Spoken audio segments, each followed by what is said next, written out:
Hello everyone, I am Julian Morris with the Channel 5 News. In the headlines, economic uncertainty for PCAD landlords worried over Ross University.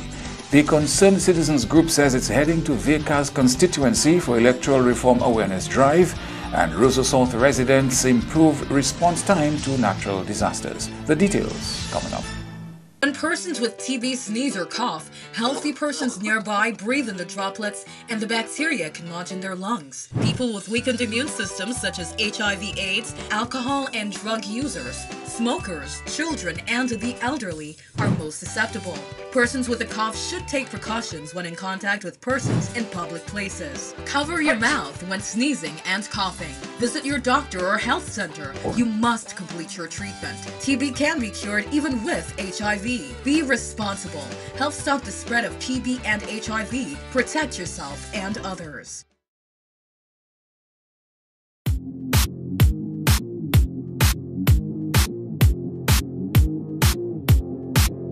First up in the news, landlords based in the PCAD area are under pressure as they face financial commitments and news that Ross University will not resume operations by year's end. Idona John Baptist reports. The uncertainty for property owners who leased apartments to medical students heightens. The majority of those apartments remain vacant since the hurricane-ravaged medical university relocated students to St. Kitts for classes immediately after Hurricane Maria and later to a campus in Knoxville, Tennessee. The plan was for management to return classes to Dominica for the fall semester this August. However, with no recent confirmation from the school, landlords are uneasy about the situation. We are hearing a lot of talk, but Ross Housing actually have not had a meeting with the landlords for the past, say, 2.5 to 3 months. We're hearing that as of the May semester, they are taking the undocumented students from St. Kitts to bring over to campus here. As to whether that is true or not, I cannot say as a landlady, because like I said before, Ross Housing have not had that meeting with us. Peter leased all of her 8 apartments to medical students. Actually, it has really put us into a very difficult situation where the mortgage is concerned.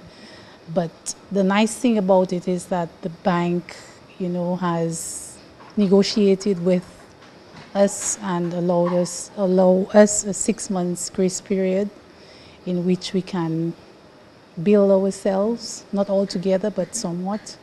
So the bank has extended the initial grace period? Initially it was 3 months and they extended it to 6 months. What sort of intervention do you expect from the state, if any?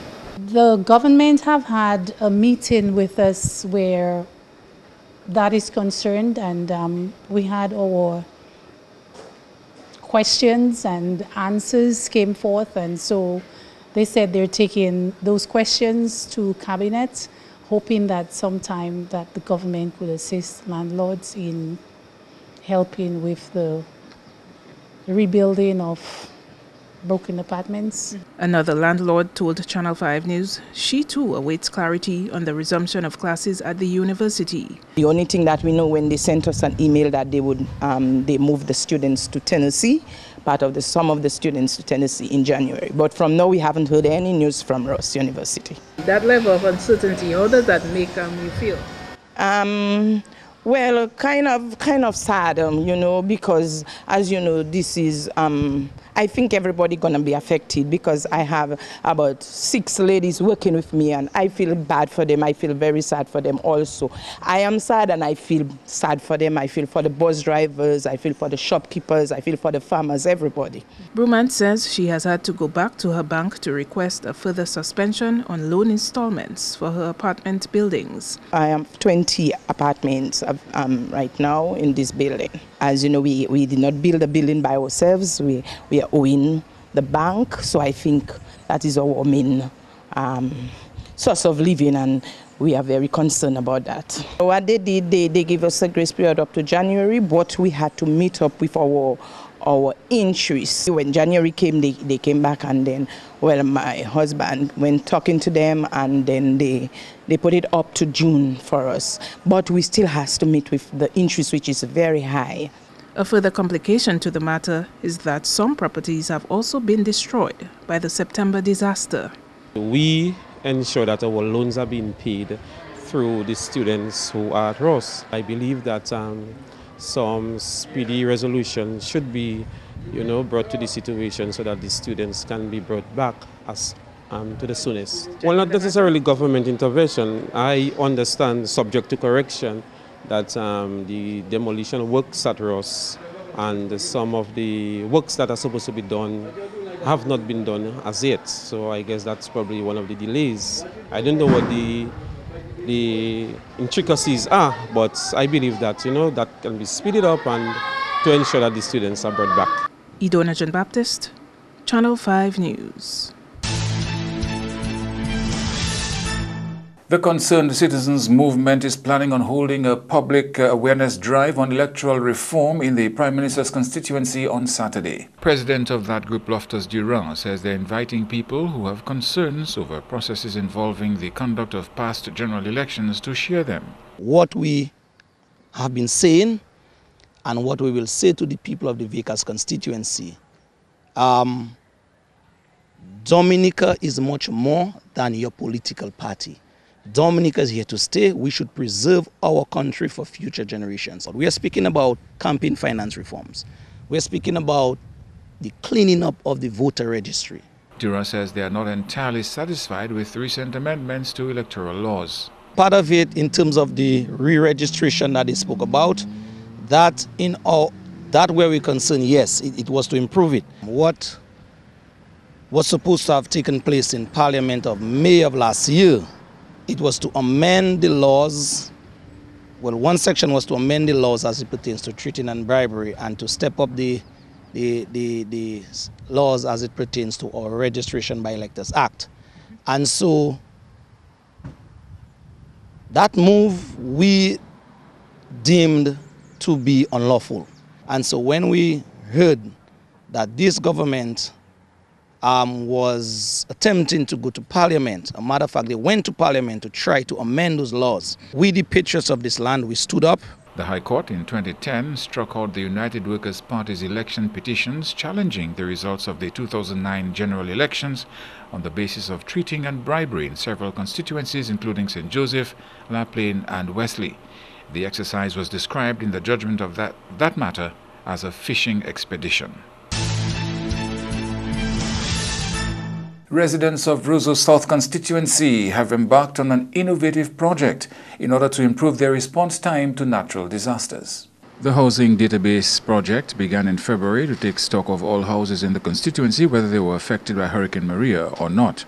Government Senator Isaiah Benoit explained that the database would help communities enhance their response to natural disasters. From the meetings with the village councils, we are seeking to establish a housing database where we can identify and catalogue every established dwelling home within the Roseau South. And that will inform us in terms of monitoring and collecting the data for repair, but also it will put us in a better position to respond to emergencies coming into the next hurricane season, which is just 3 months away. So we are trying to improve on our capacity to respond to emergencies and natural disasters, learning, critical lessons we can from Maria over this short period. However, we are advising residents within the respective communities that at this stage they can give the information to their respective local authorities. That would be the Loubier Village Council, the Roseau City Council. You'll be focusing on councillors from wards 1 and 2, and also the Giro-de-Legliston Village Council. Benoit pointed out that the housing database and house repair project in Roseau South is in keeping with the country's Build Back Better campaign. Ever since Tropical Storm Erica, we have been moving with the mantra of building back better. So we've been trying to encourage people to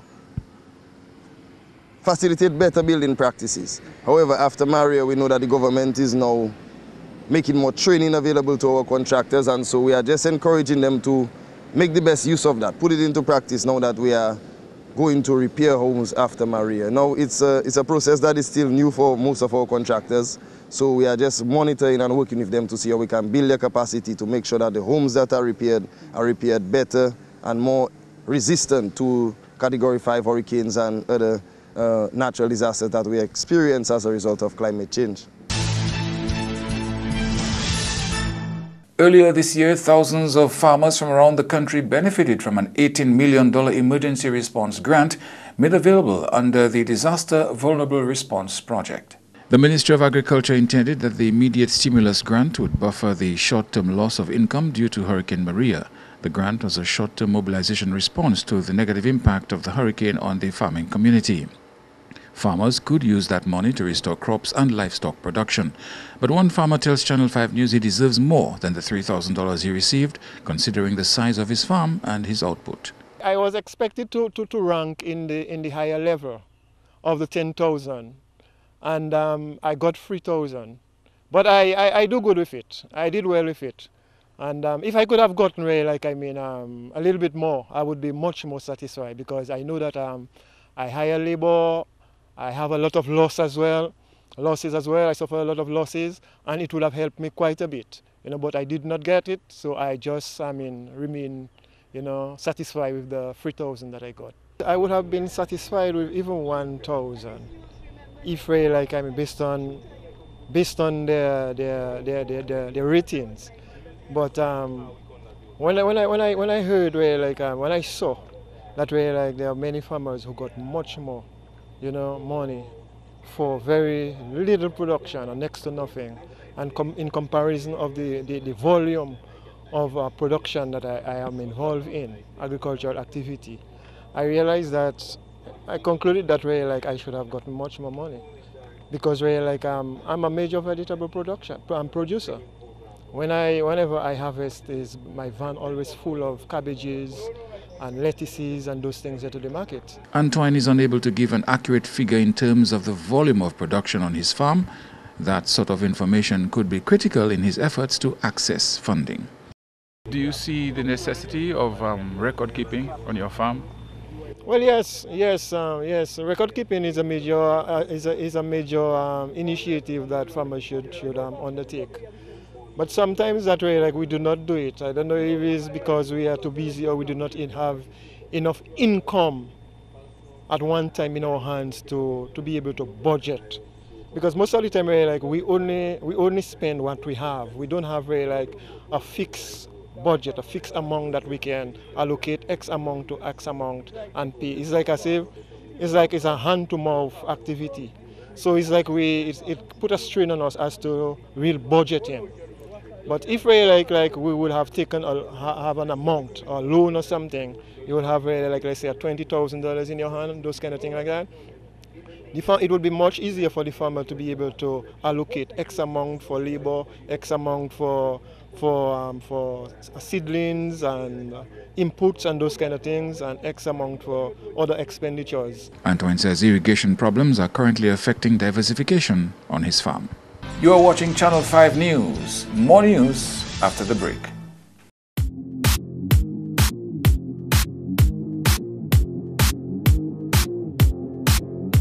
Do you need more cash for that home improvement? Then come to Fast Cash, where we give you more. At Fast Cash, our customers get more funds and more time to repay. But wait, can't come to us? We'll come to you, and our mobile officer will get you on your way. Small businesses, consumers, and taxi owners, Fast Cash has more for everyone. Simply call or visit any of our locations for more. Smarter, faster, better. Fast Cash. Terms and conditions apply. Thank you for staying with us. The 5 participants of the 2018 Miss Teen Dominica pageant have officially been launched to the public.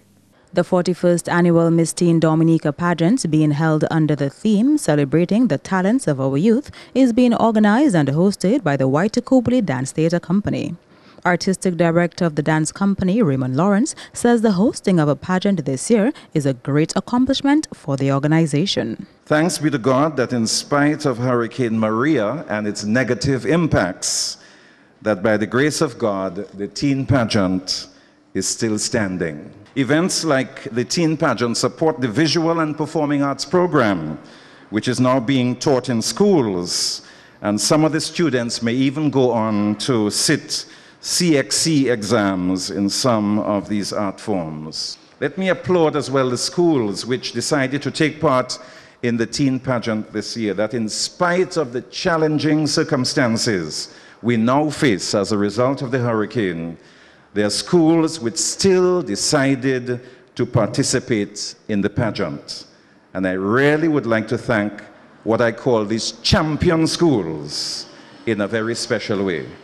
The 5 institutions being represented this year are the Goodwill Secondary School, Castlebridge Secondary School, Social Center Adolescent Skills Training Program, Convent High School, and the Portsmouth Secondary School.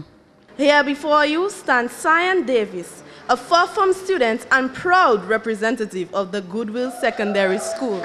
I want to extend an invitation to all of you to come down at the Old Mill Cultural Center on April 14th, where you will witness the rise of the Phoenix. Standing before you is 15-year-old Dana Grano, an industrious student from the Castlebridge Secondary School. I invite you to come out and support my 4 sisters and I on the 14th of April 2018, right here at the Old Mill. I am responsible, caring, 17-year-old Elisa James from the Kalanago territory. I will be representing the Adolescent Skills Training Program of the Social Center. I am 15-year-old Georgiana Alberts, this year's representative of the 160-year-old Convent High School.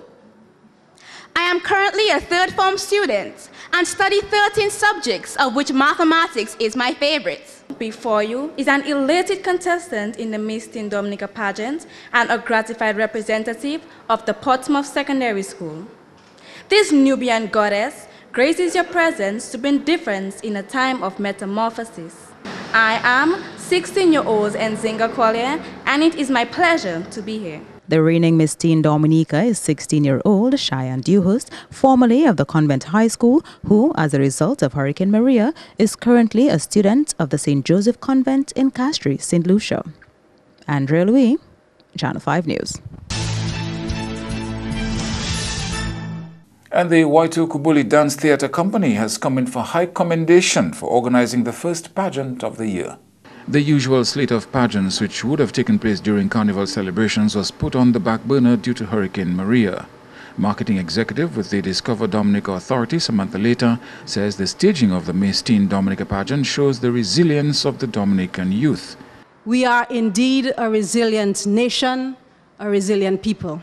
To stand here today coming from the devastation of Hurricane Maria at the 2018 Miss Teen Dominica launching is truly remarkable. Discover Dominica Authority wishes to applaud the Waitukubuli Dance Theatre Company in their spirit to continue our traditions. While for our 2018 Carnival celebrations, we were not able to host any of the pageants which have become a staple in our Carnival diet, Discover Dominica Authority, through the Dominica Festivals Committee, continues to ensure that through technical and financial assistance, the level of pageants here in Dominica maintains that high standard for which we are known to produce. Later pointed out that this pageant will kick off Domfesta activities, which coincides with Tourism Awareness Month in May. She says the showcase of Domfesta is another indication that Dominica's culture is alive and well post-Hurricane Maria. This year's pageant will mark the start of Domfesta activities organized by the Division of Culture here in Dominica. Discover Dominica Authority has and continues to work closely with the Cultural Division throughout the activities for Domfesta, as many of the events will take place during Tourism Awareness Month in May. Tourism Awareness Month 2018 is one focused on information, education, and entertainment, and how we can incorporate resilience not only in our tourism industry, but in all operations. The Miss Teen Dominica pageant is scheduled for 5 p.m. on Saturday at the Old Mill Cultural Center. And parliamentary representative for the Maho constituency is continuing what he says is a mission to add value to the various hamlets in the constituency. Contracts amounting to $263,000 have been signed, marking the rollout of various community projects, among them repair work on the road in Upper River Estate, Canefield. There will also be the completion of a house for a needy family and beautification project in both Massac and Maho.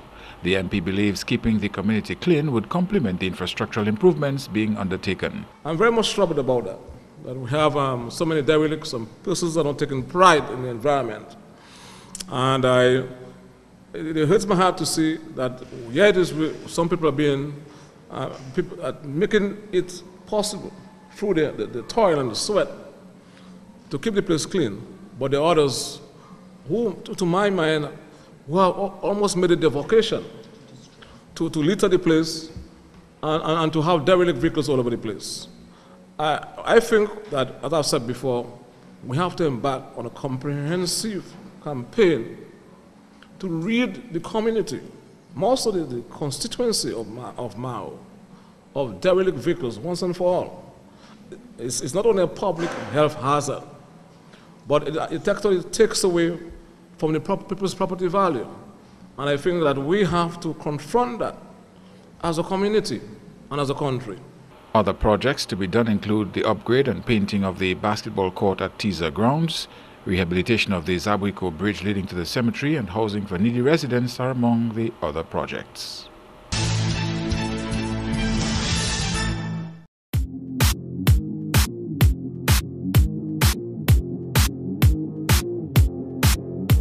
Rudolph Thomas Enterprise in Portsmouth, your suppliers of building materials and hardware products.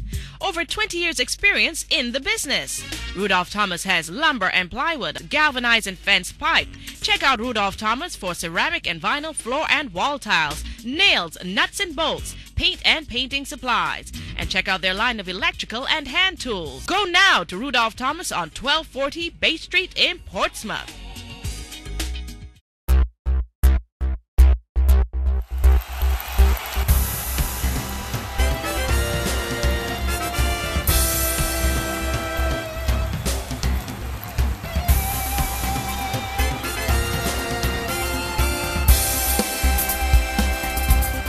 First up, West Indies suffered their first defeat in the ICC World Cup qualifiers when they went down to Afghanistan by 3 wickets on Thursday. Sent in to bat, West Indies were limited to 197 for 8 in their 50 overs. The top order fell for low totals, leaving the remaining batsmen exposed to a ferocious Afghanistan bowling attack. Shai Hope was the only West Indian batsman of note with 43. Marlon Samuels closely supported with 36. Mujib Rahman took 3 wickets for 33 runs for his team. Set a likely 198 for victory, Afghanistan equaled the target in 47.4 overs for the loss of 7 wickets. Rahmat Shah came in with 68 for his team. However, the Windies fought back with Jason Holders 3 wickets for 39 runs and Kemo Paul 2 for 29. West Indies' next match will be against Zimbabwe on Monday in match 5 of the Super Sixes. Next up, one former Olympian is giving back to Dominica in a big way. Karina LeBlanc, a former convent prep student, realized the need to support her country following Hurricane Maria and is on island empowering students. The UNICEF ambassador also used her influence to get assistance for her country. I played for Canada for 18 years in football, and I was the goalkeeper. So I grew up in Dominica. I moved here when I was 8 years old. Went to convent prep, lived in Goodwill, and just had the opportunity to move and fall in love with the sport of football, and it changed my life. I won an Olympic bronze medal, which was awesome, but now I'm back because I watched on CNN when we saw the eye of the storm and they showed how it went from category 2 to 5, and I felt helpless. I was speaking at the UNG in New York at an event there, and it just hit me. I'm like, what can I do? I need to do something. So being a UNICEF ambassador, we were able to raise about $55,000 just for Dominica, and then I was able to challenge other people to help me and give back. So we got about 400 boxes of brand new sports clothing, and I'm here bringing it back. I've been going to tons of schools, talking to the kids about dreaming big and letting them know that, like, I hold up my Olympic medal and let them know that, like, I walked these streets, I ran these streets, I went to the same schools, I ate the same food, and I decided to dream big and work hard, and it resulted in me being an Olympian and changing history in Canada. Meantime, LeBlanc noted that parents have an important role to play in their children's success. She also commended the spirit of Dominicans who survived Hurricane Maria. My message has been that this country, and especially these kids who are the future of this country, have been through so much. I mean, they're resilient. They inspire me. They've survived such an ordeal that because they are survivors, they're meant to do great things. And my message has been, I dare them to dream big. Not just footballers, but anybody. Get involved in sports. Be active. Don't just be on your phone. Work hard. Believe in yourself. And understand that they are the future. They are the next prime ministers. They're the next CEOs. They're the next nurses. They're the next doctors. And it's for them to understand and believe it, but also for the parents to understand the future is in these children and to inspire them to be great and to look into their own selves as parents, even as you, to sit here and just be like, what am I meant to do on this earth? Because this whole country has been through so much. And the result of that is that when you survive something like this, which I don't think any other country in the world would have been able to survive with the spirit that I see in Dominicans, you're meant to do great things. And within this island, there's greatness here. The DFA Flow Nations Cup moves into the quarter-final round this weekend with 4 matches. ACS Tarish United will be looking to continue their good form this season when they come up against Police Sports Club at Benjamin's Park on Saturday. Over at La Plaine, Sagicor Southeast will come up against Petro Caribbean Point Michelle the same day. Northern Concrete and Steel Bombers will play host to Promex Harlem United at Benjamin's Park, while We United and Exodus Football Club will do battle at Casterbrook's playing field on Sunday. All matches begin at 3 p.m. Meantime, the DFA Under-15 Girls League continues this Saturday with 2 matches. At 10 a.m., East Jaguars will go head-to-head with Southern Alpha Warriors, while at 11:30 a.m., Central Tornadoes will take on Northern Ballers. Both games are scheduled for Stock Farm Complex. In related news, President of Dominica Football Association Glenn Etienne says there is a need for more under-15 girl footballers here.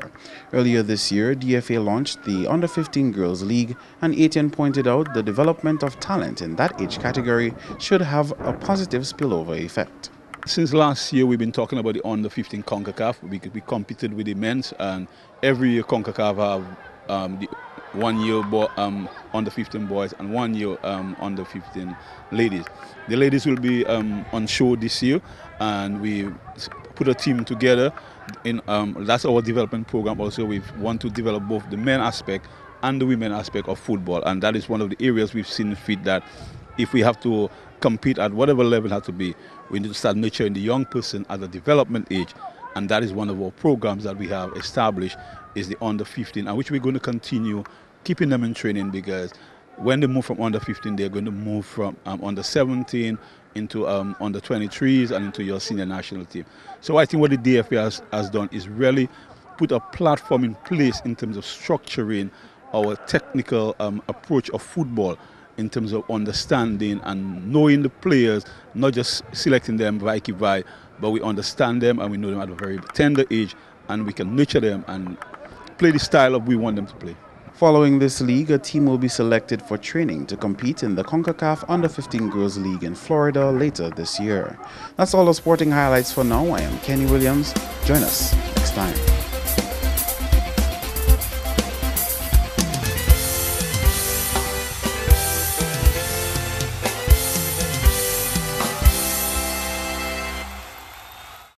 M&J Covering is the producer of designed galvanized and galvalume in Dominica. They design to your specifications, color and length, 4 styles of galvanized and galvalume pre-painted roofing sheets as requested, and supply all your galvalume accessories. M&J Covering helps you control spending and reduce waste. At M&J Covering, they are also equipped to build your roof to precise standards anywhere on island.